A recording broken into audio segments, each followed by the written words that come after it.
Servus, Mike Hager hier. Bevor es gleich mit dem neuen Silvester-Video losgeht, das der Herr Nullinger und ich gemeinsam für dich gemacht haben, möchte ich dir noch ganz kurz was erzählen. Ich habe ein Buch geschrieben. Am 10. Mai 2021 kommt es raus, heißt Geld allein ist auch eine Lösung. Und in dem Buch geht es darum, dass jeder Mensch vermögend werden kann, auch du. Und ich sage in dem Buch auch wie. Jetzt gleich viel Spaß mit dem Video und wenn du Lust hast, mehr zu diesem Thema zu erfahren, schau doch auch mal rüber auf meinen Mike Hager YouTube-Kanal und lass ein Like oder ein Abo da.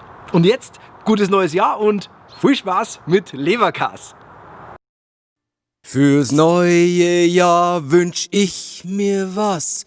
Endlich wieder Lebensspaß und Klopapier für alle ist genug da.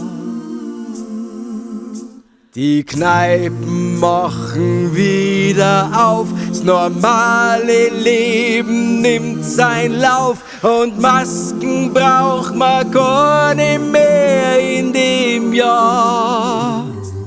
Corona, Corona,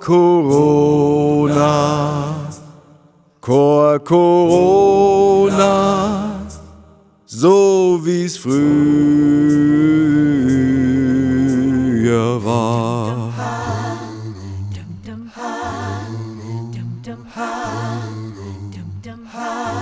Ich umarm meine Mama, es ist alles so wie's früher war und bussel meinen Opa und die Oma.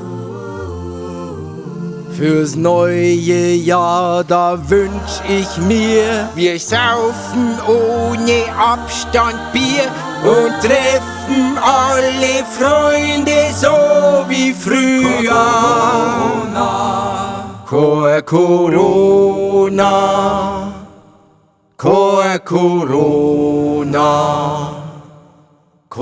Corona,